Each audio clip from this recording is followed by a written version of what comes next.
Madison, home to some of the most interesting and diverse wildlife in the world. Tonight, we examine one of the more peculiar species that resides here in this Midwestern paradise, the Mad Hatter. Not much is known about this elusive animal, but continued research and exciting new footage is shedding light on this heretofore unstudied creature.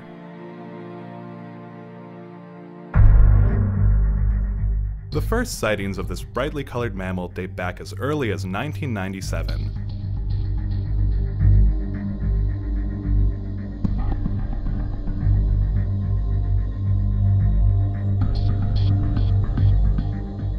In his personal writings, a notable Madison zoologist recalls his first encounter with these majestic beasts. I've noticed during my travels in the strange land of Madison, these amazing creatures.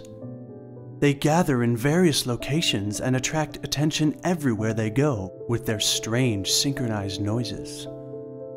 I've tried to infiltrate their society so as to learn more about them, and so far, they're unaware of my deception. Their song is a thing of beauty, and I find I am moved to tears as I listen to it echo in this cold and unforgiving night. Dr. Steve Bagoon, 1997.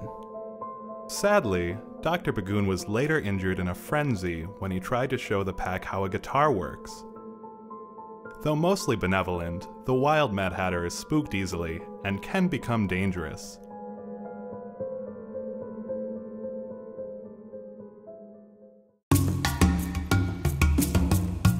The Mad Hatter is mainly a scavenger and relies much on the charity of others to sustain himself. Here we see a small pack of Mad Hatters performing their feeding ritual. It appears their efforts will go unrewarded this time. Tonight, they will have to find other means of feeding themselves.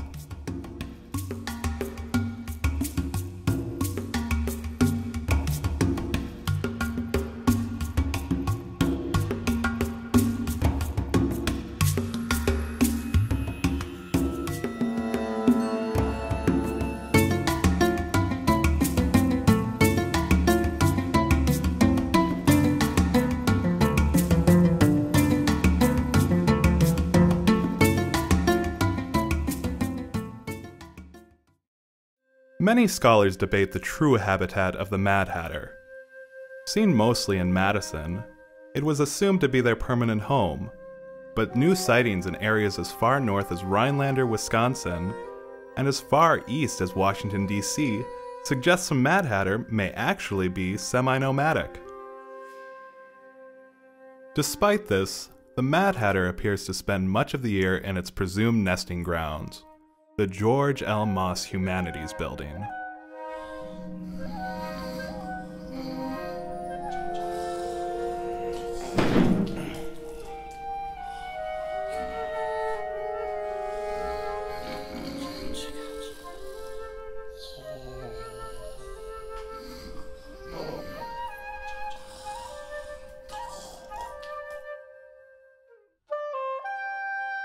After a long winter, the Mad Hatter emerges to shed his outer coat.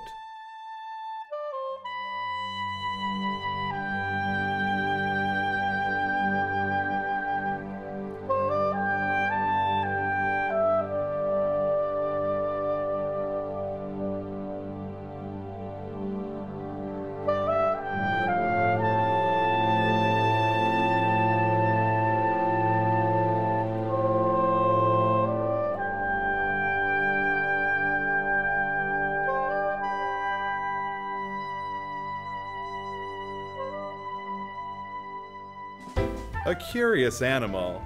It's not uncommon to see them getting into some Mad Hatter mischief.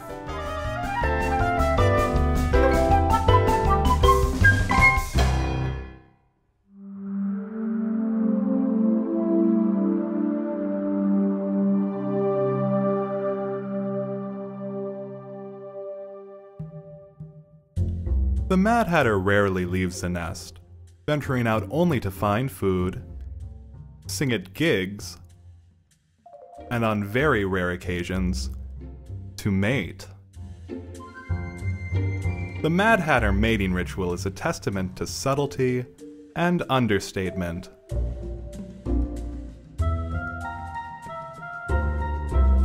Their method is often too subtle. But look! It appears the female has stopped to listen. The Hatters will now take turns trying to impress her, leading to deep competition within the pack.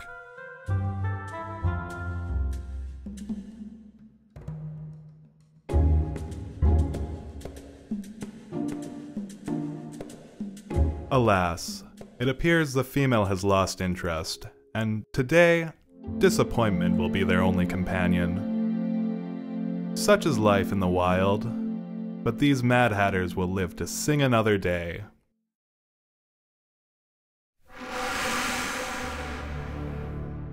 A pack animal, Mad Hatters are rarely seen alone. They depend highly upon one another for survival.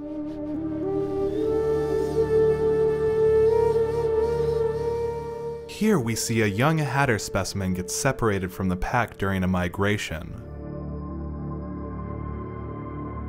Left on his own, he will not survive the night.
The Mad Hatter is indeed a social animal.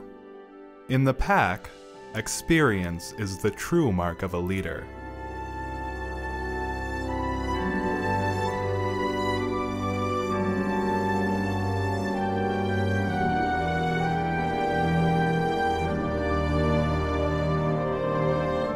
But these elders are reaching the end of their life cycle as Mad Hatters.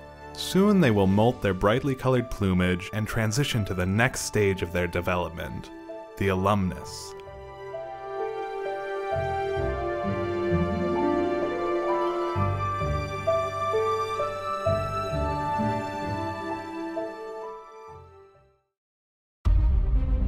Yes, the life of the Mad Hatter is truly something to behold, both their successes and their failures. Their lives reflect our own, and with continued study, maybe we can learn more about this unique species, and, in doing so, learn about ourselves.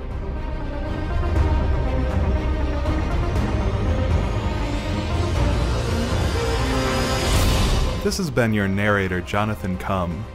Join us next week as we delve into the recently discovered archival footage of the Mad Hat Society and its mysteries.